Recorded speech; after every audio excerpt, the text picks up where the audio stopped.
150 years ago, people were growing their own food. They were hunting.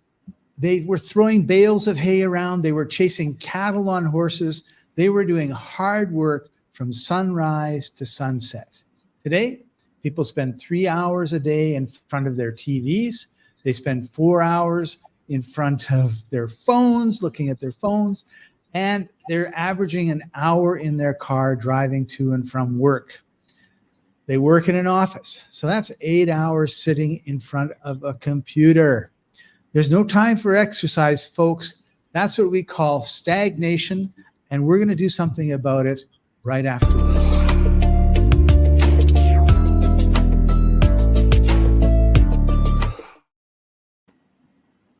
Welcome, everybody. I'm Scott Patton, your host. This is the Life Enthusiast online radio and TV network, restoring vitality to you and your family and the planet and everybody around you. And over here, wrong finger, is health coach Martin Patella. Hey, Martin, how are you doing today? It's a good day, Scott. I've already been on my rebounder. I do my routine. Let me just tell you, right? So I'm now 71. My 72nd is coming up in a month. And I force myself, right? So I work out on a rebounder. I do the equivalent of a run that's 100 meters, running. I do bounces and whatnot, right? It's just bouncing. But rebounders are awesome because they help you with circulation. Walking is great. Rebounders are like twice as much bounce as walking. And then I do some physical, like I move my arms and I do push-ups and stuff like that. Cool. Good for you. So I'm just saying, it's not that I'm loving it. I know that if I don't, I'll suffer. Yeah, there's a consequence to our actions or inaction, right? But before we get into I guess we're going to get into the consequences. Why is it important that we not stagnate? Like, why can't we just sort of lay around? I mean, you look at lions and cats and dogs, they spend all day pretty much just laying around doing nothing. Like, why can't we do the same thing? They only appear to be doing nothing. They're digesting. They're digesting their previous kill. When they are hungry, they work hard, and they don't kill every day. So they work hard for it. Well, let me explain it this way. There was a lovely experiment done in Arizona. It was called the Biosphere, and it's a huge dome, I think 2 acres in size, and very tall, and they created a enclosed environment in there. They wanted to isolate or separate it, sort of like an aquarium, but it was a biosphere. And they planted trees. And after a few years, the trees grew big, and then they flopped over, just fell over under their own weight. Turns out that trees get exercised by wind. And so once they figured that out, they put fans that actually circulate the air inside of the enclosure. The trees now are being trained against resistance and no longer fall over. So that's the tree model. Now the human model. That's really interesting, because where I lived in Coquitlam, British Columbia, we had a storm one year, and the news basically said, you might think we had a relatively easy storm, and you might be confused as to why there's so much destruction in our forests. And they said, usually the wind comes from, I don't know, let's say the north, but this came from the south. So the trees are always used to pushing one way, and all of a sudden it was going the other way, and they didn't have the strength. And I thought, that's amazing. But yeah, so right. I heard what you talked about. That's really pretty incredible. Right. So the other way is this: muscles. Your muscle mass is really important because it is the storage of your energy. The muscle is your internal battery. It stores the Glucose? Yeah. Well, Yeah.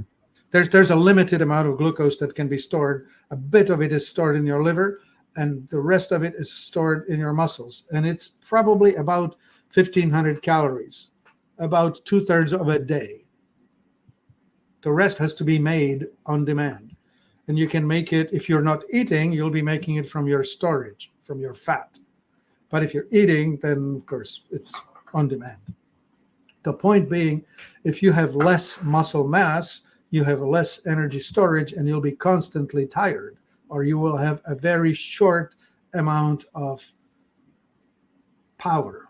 It's as if your gas tank were really tiny. Right. So how do you develop a muscle? Only against resistance. You have to take an object and lift it against gravity. You have to move things. You cannot develop muscle just by thinking. And the other thing, of course, the muscle attachment is attached to your bone. And that, when you're activating the muscle, is stressing the bone. And that's where calcium gets deposited in response to the stressing of the spot. So your bones are kind of like trees. They get the wind pushing, they get that push, and then they get stronger and stronger. Yeah, So you're totally saying it right. So then the next thing that's really important in this conversation is this: lymph. All the extracellular fluid does not have its own pump. The heart right.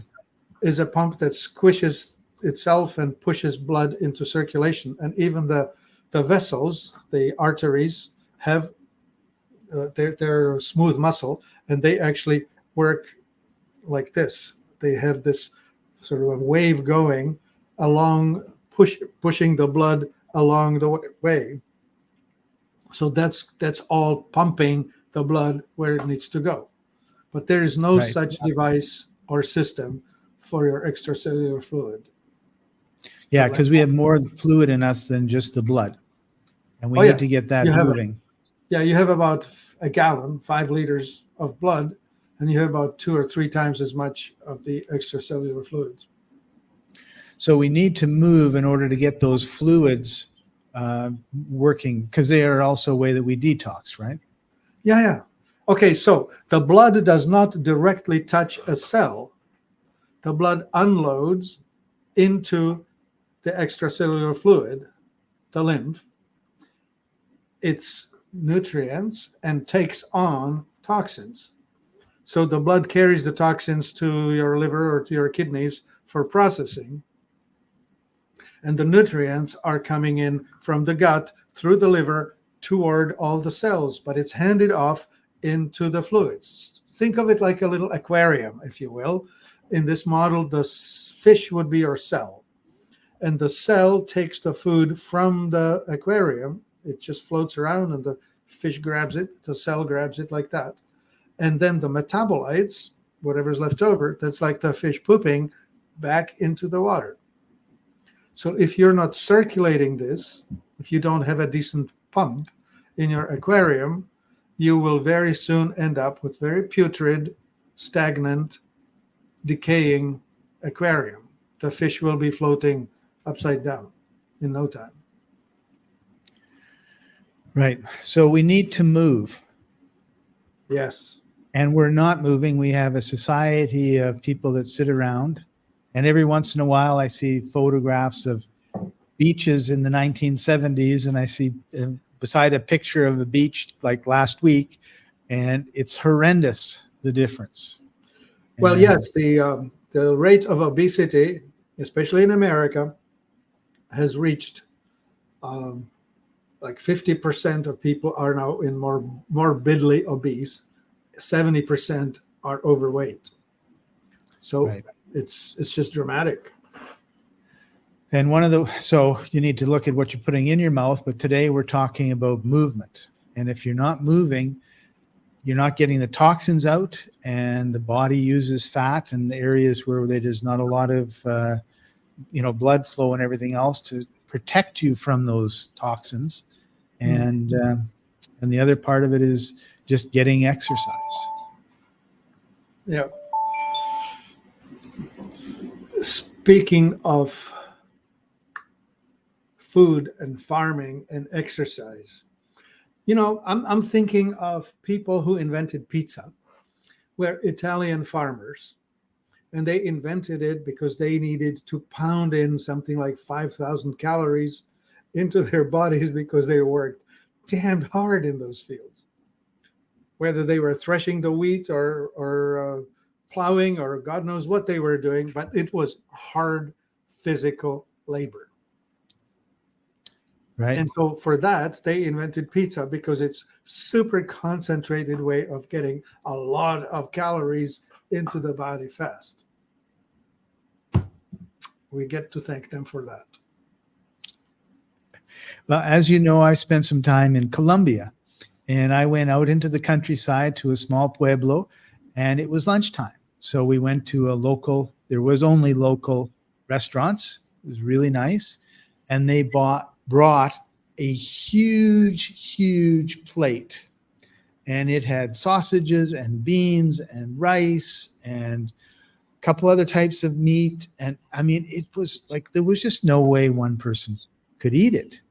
And I was like, your story about the pizza reminded me of it, because these are people that are walking up very, very steep hills to get their cows, to bring their cows home. They get the main crop was, I think, coffee. So I mean, they're working.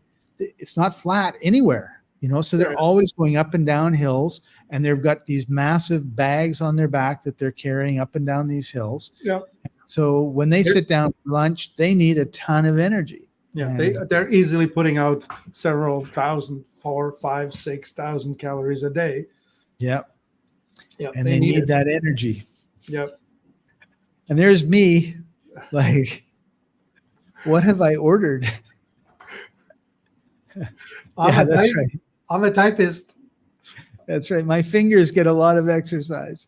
Oh, man. Not much else.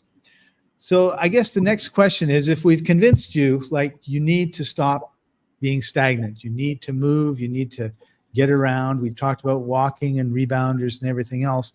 But what are some strategies that people can put in place in order to not be so stagnant? And I think the reason I want to bring this up is I think there's things that we can do, and we just have to, first of all, decide to do it, but also work on a support system that will help us do it, right?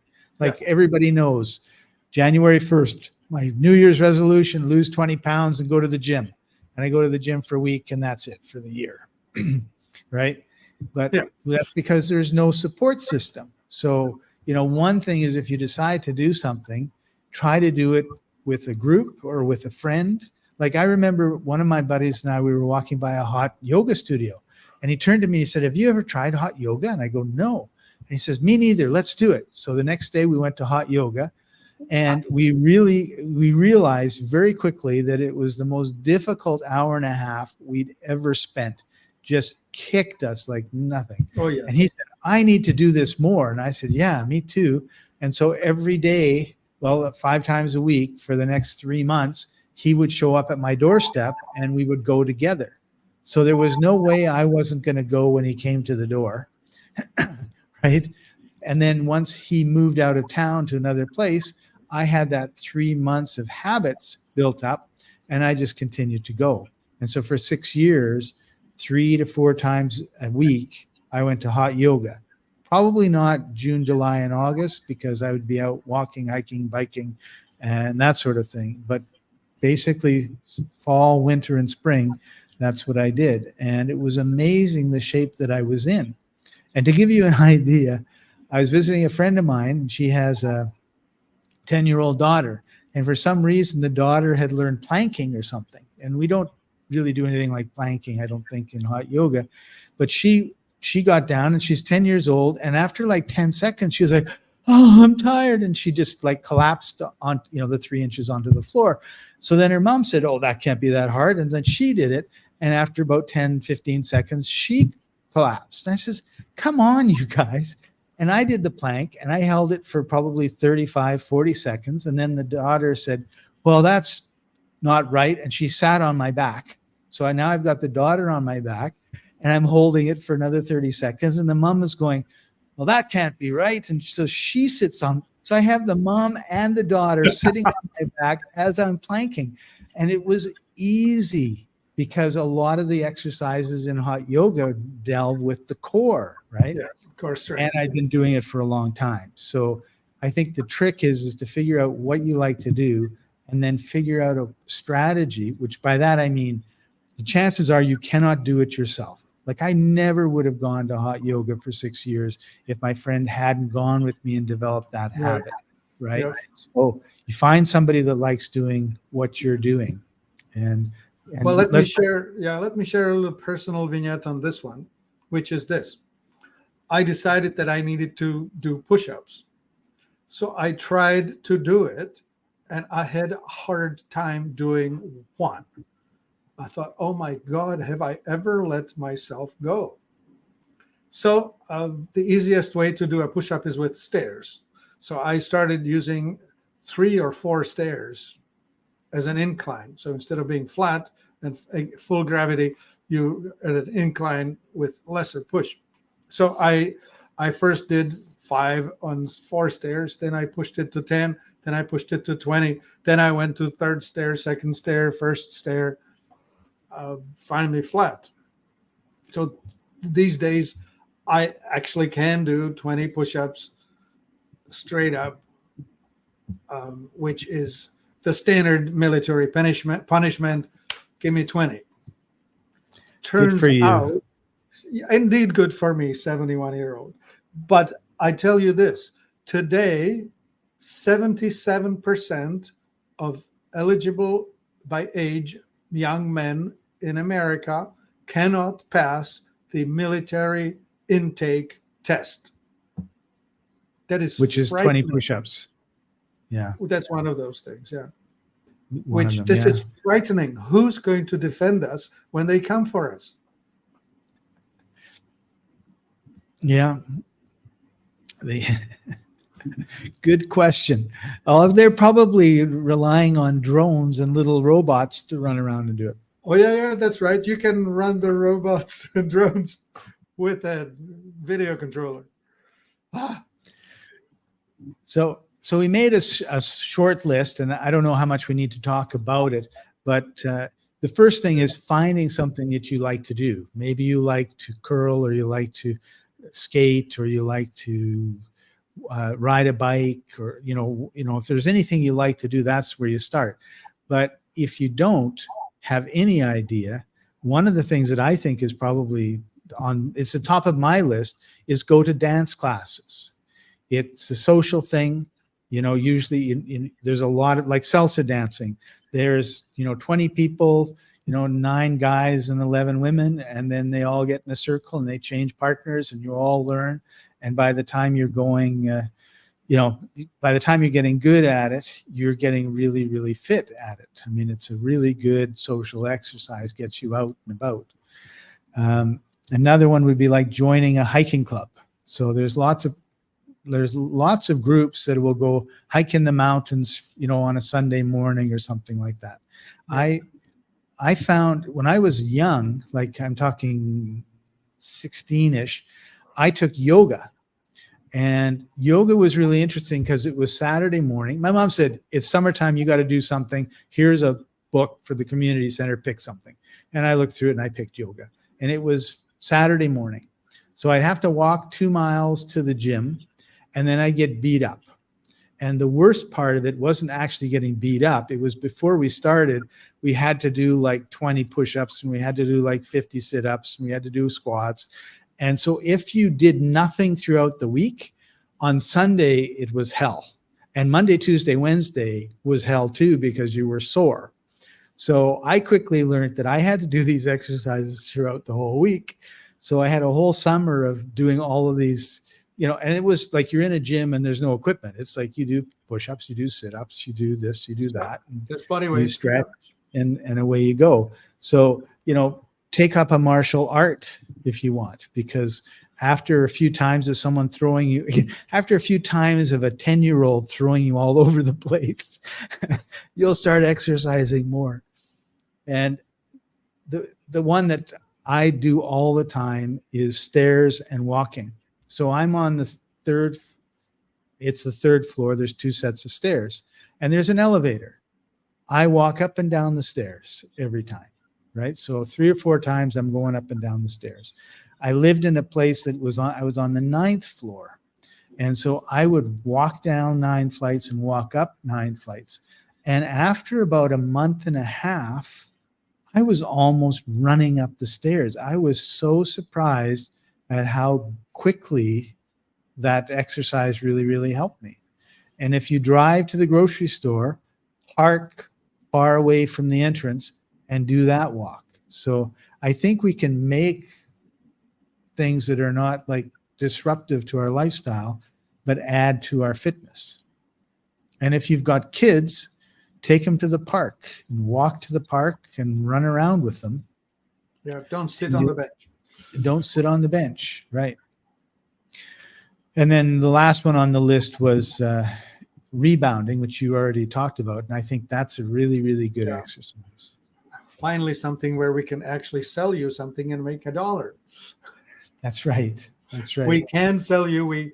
We sell both the spring-based Cellerciser or the bungee cord-based jump sport, and they have their pros and the cons. The bungee cord-based jump sport is quiet. Springs will always squeak. They always go, whereas the bungee cords are quiet. And the bungee cords are softer, so if you're not a hard body, you will probably enjoy the jump sport a little better. On the other hand, Cellerciser will give you more pushback, more resistance, which means that you will develop more strength doing it. Oh, interesting. Yeah. So are there any exercises you do on them aside from just like bouncing up and down? Oh, yeah. Gosh, yeah. I actually use weights. I have small weights. I use 3-pounders, and I will just do positioning, right? So if I put my arms in front of me, that's a curl. If I raise them up, that's like climbing every possible angle. I do boxing with a 3-pound weight while bouncing. So there's a whole lot of movement and exercise involved with that. And of course, you can do the twist where you twist your shoulders in one direction and your ankles in the other, back and forth. So that will exercise your core. What else can I think of? Well, that's about it, really. You can do a sit-down bounce where you're really pushing your abdominals. Yeah. We had a comment from Deanna. I'm 82. I want to get this. And what is this, Deanna? Is it? It's got to be your your rebounder, because it was. She just posted it now, and we just talked about it. It's the rebounder. Thanks, Deanna. Thanks for hanging out. I met Deanna easily 16, 18 years ago, I think.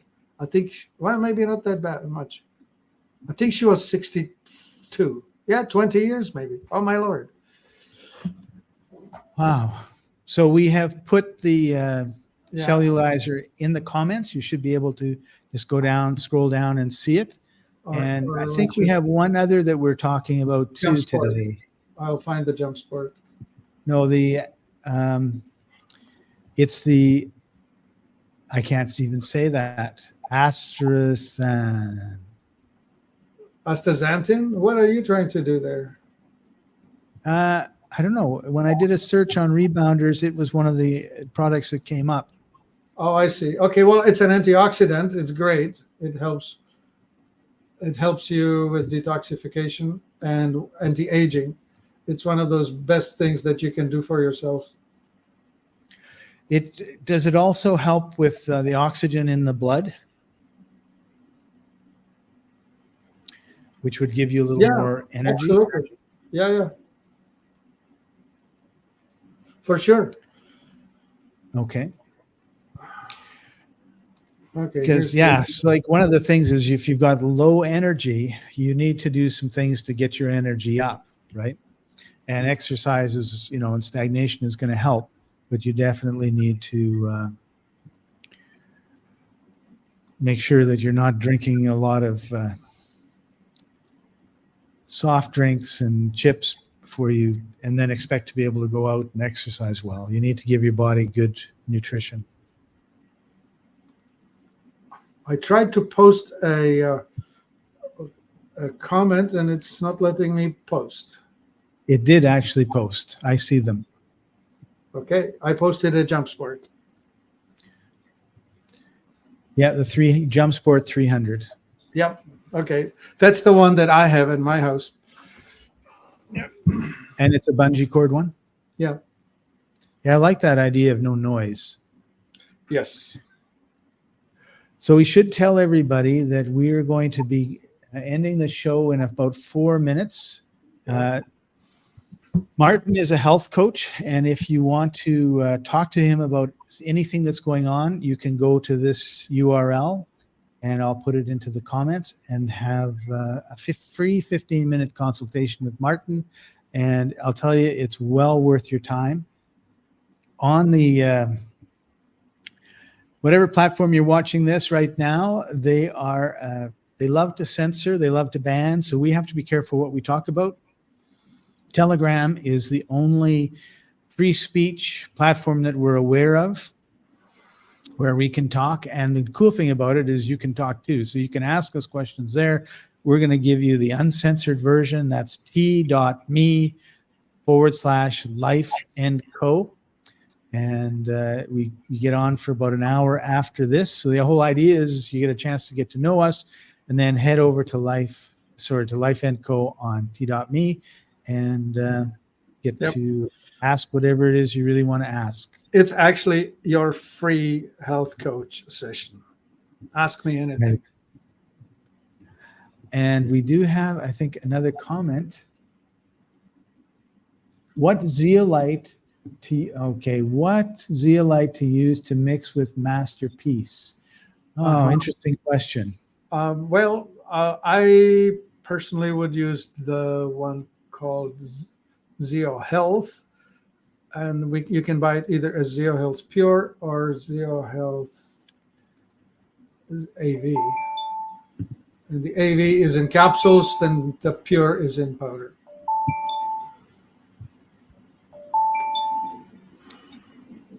And this is a real office with real sales going on. And somebody's too busy to pick up a call. We have only 4 operators, but somebody just picked it up. There you go. So don't forget to join us every Thursday at 2:30 p.m. Eastern Time. That's 11:30 Pacific, and we'll be here. And subscribe, and all that sort of good stuff. And Jane says, thank you. Okay, Thanks. so I'm going to post the AV here in the comments. All righty. And I need to put the health coach link, which I can't find. There it is, into the comments as well. So, Martin, any last words before we sign off? Movement is absolutely required. Otherwise, you stagnate. And a best metaphor for stagnation is swamp.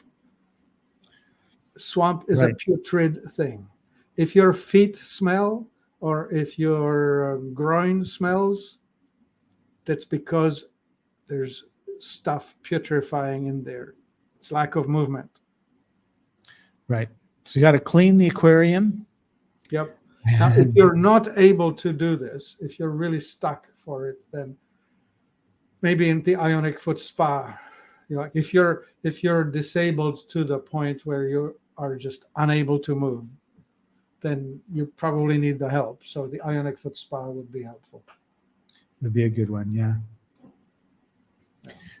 But yeah, I mean, if it's an extreme case, you have a stroke and you're paraplegic and all the rest of it, it's kind of a different story. But if you're halfway normal, then start, just moving. If you're sitting they say if you're an hour at the computer, get up and walk around for 10 or 15 minutes, right? Yep. Because they recognize that this is not really a good way to be. All right, guys, I'm going to check out. and switch to the other platform. So I'm leaving. Thanks for joining us, everybody. We'll see you on Telegram. Bye for now.